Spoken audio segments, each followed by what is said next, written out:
Continue our 2012 one-on-one series of interviews is presidential candidate and former Pennsylvania Senator Rick Santorum. Senator, welcome back to Fox News Sunday. Thank you, Brett. Good to be with you. Let's talk the economy. Let's say it's President Santorum in office right now. What specific things would you do to create jobs, increase growth, calm the markets, but with the caveat that you could get it through this divided Congress right now? Yeah, you make the assumption that Rick Santorum wins the presidency. We're probably going to control the United States Senate. We're only 3 votes short right now, and I feel pretty good that with 23 of the 33 seats up being Democrats held seats, we're going to pick up a few seats. Given that as a preference, we're going to repeal Obamacare. That's the first thing. Creating a certainty in the marketplace that we're not going to put this huge new entitlement, this huge amount of taxes and burden on the business community, I think will do go first step number one to solve the problem. Secondly, we need to do something to revitalize what I consider to be sort of the core of America, which is our manufacturing base. I've talked about this on the road really more than anybody else. I come from a little steel town north of Pittsburgh, and I believe that the real middle of America that has shrunk is because we went from about 21% of jobs in this country when I was a kid being in manufacturing down to 9%. That's what we've lost those jobs overseas. We need to bring them back. One big idea that I've proposed is to cut the corporate tax for all manufacturers from 35% to 0%. You want to get jobs back in this country. You create a tax system that allows us not only to make things here and compete here and be profitable here, but one of the big impediments to manufacturing here is our tax system doesn't match up with other tax systems around the world. As a result, it's harder to export here. You cut the tax rate to 0%, you create a real launching pad for exports here in America. Yeah, but how do you assume, or how do you know that those companies are going to put back in to the country and create those jobs if there's not something attached to it? Well, you only get the corporate tax rate if you're manufacturing here. So, I mean, it's not like you're going to cut the corporate tax for manufacturers if they manufacture in China.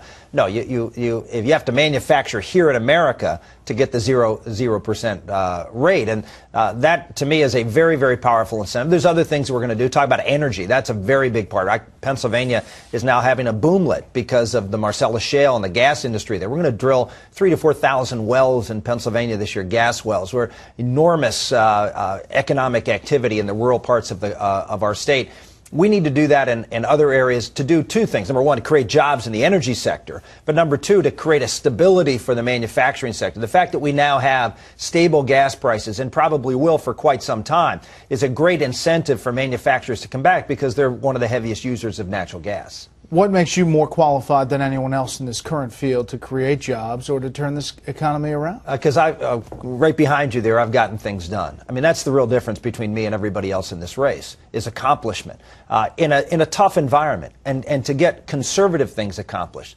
One of the other things we're going to have to do is we're going to have to cut the size and scale of government. We are headed toward almost 40 to 50% of the overall economy being government if we don't do something about these entitlement programs. That's the big problem. There's only one person in this race who's actually worked and fought and succeeded in passing entitlement reform, welfare reform, back in the mid-90s. I was the author of it when I was in the House of Representatives on the Ways and Means Committee. Then when I came to the Senate, I went toe-to-toe with Daniel Patrick Moynihan, Ted Kennedy, the lions of the left, who were going to defend that system. Bill Clinton, who did not want to end the federal entitlement to welfare. He vetoed it twice. But we continued to work on it and was able to end the federal entitlement, require work, and put time limits on welfare, something that we're going to have to do for Medicaid, something we're going to have to do for housing benefits, food stamps, all of these programs that are growing exponentially, that are the core problem with our deficit, are things that I was able to accomplish when I was in the United States Senate. Nobody else is able to do that in this field. Vice President Biden is in China. He delivered a keynote address in which, in part, he passed some blame to the, quote, strong voice within the Republican Party that prevented an even bigger deal on deficit and debt reduction. Your reaction to that? My reaction is the biggest thing we can do to reduce the deficit is get the economy growing. And the last thing you want to do if you want the economy growing is to increase taxes on the job creators. And so what we're trying to help, Joe. I mean, we're trying to help you. We're trying to get this economy going by doing some things that actually create private sector growth. And the response we get from the left time and time again is, no, we need more government, we need more spending, we need more taxes, which is the reason we're in the problem we're in today. Foreign policy. Senator Santorum, a few weeks ago you called President Obama's policy in Syria, quote, slapping the back of the hand of President Assad instead of going after him. Now, as you know, the administration has called for Assad to step down. But would President Santorum go after Assad with U.S. military action? Well, I wouldn't say with U.S. military action, but certainly from the very beginning, I would have called for Assad to step down. This is something that President Obama did with respect to one of our closest allies in the Middle East, Egypt. You had Hosni Mubarak, who was a friend, not clearly a dictator, but a friend, someone who was in a stable peace relationship with Israel and the United States.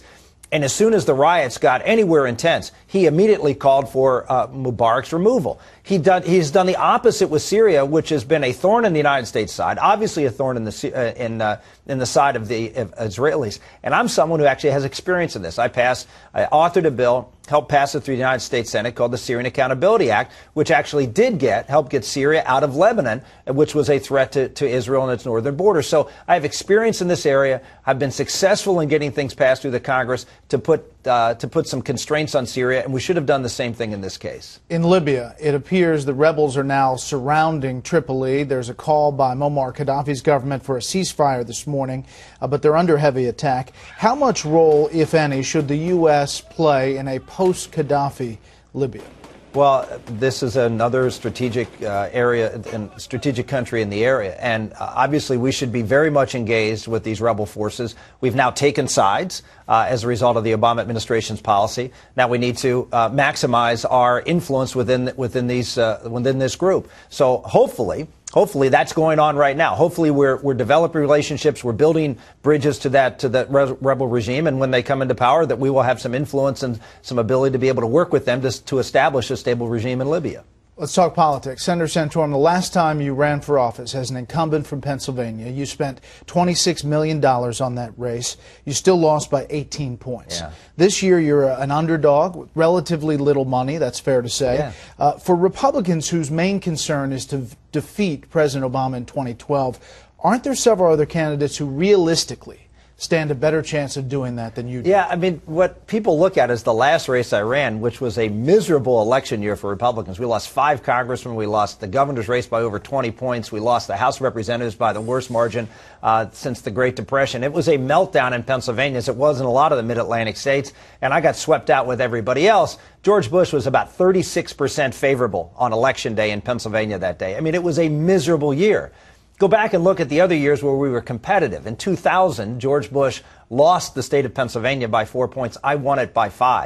In 1994, I defeated a Democratic incumbent to win my Senate seat, again, in a state that had over 1 million more registered Democrats than Republicans. And in my previous 2 congressional races, I defeated a Democratic incumbent to get elected, and I forced another Democratic incumbent out and won in a 70% Democratic district. So, yeah, in a horrible election year, which is unlike any election year we've seen in Pennsylvania in a long time, and nothing like the election year in 2012, I did poorly.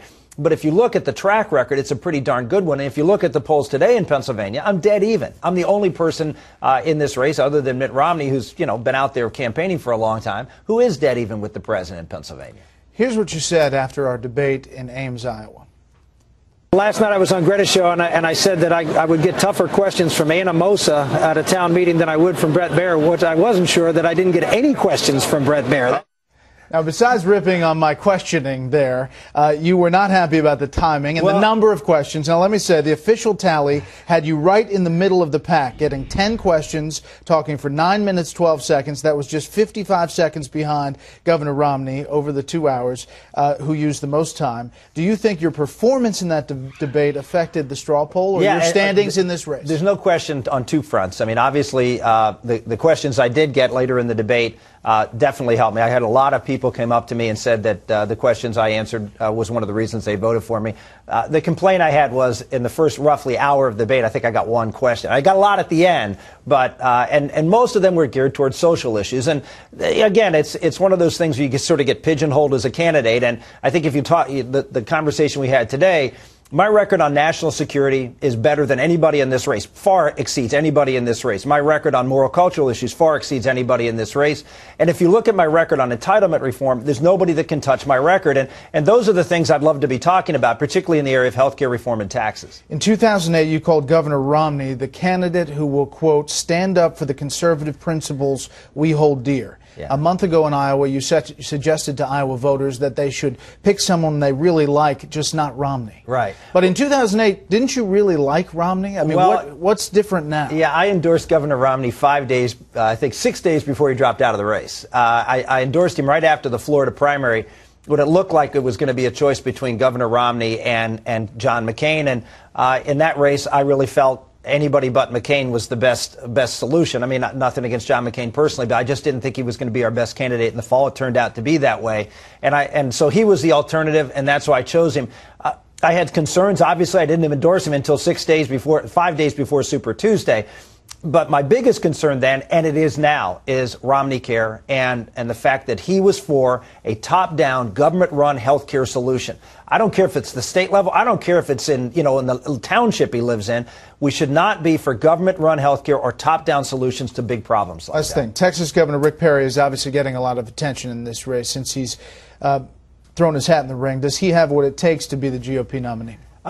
Look, I'd be out of the race if I thought he was the best candidate. I think I'm the best candidate for this, who has a record of accomplishment across the board, who's been a consistent conservative. I think you go back and look at the records of all the candidates in this race, the one who can accomplish things, who's been a consistent conservative, and someone who can attract candidates. I mean, Rick Perry's won in Texas. That's great.